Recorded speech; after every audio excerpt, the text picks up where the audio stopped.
माता सीता केवल गोटे पुत्र को जन्म देइथिले, किंतु लवकुश 2 जण किपरि हेले? एक समयर कथा।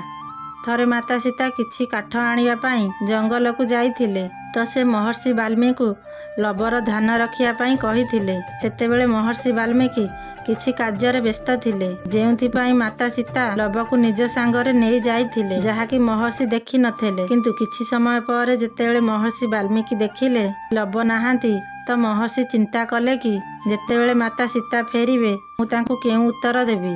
तेणु महर्षि पाखरे थिबा कुश को नहीं किछि मंत्र करी एक बालक को आविर्भूत कले, देखिबाकू लवक परी। किछि समय पर जेतेबेले माता सीता फेरिले देखिले कि माता सीतांक सह लव मध्य अछंती, किंतु माता सीता लवक परी अन्य एक को देखि आश्चर्य हेले एवं खुशी मध्य हेले।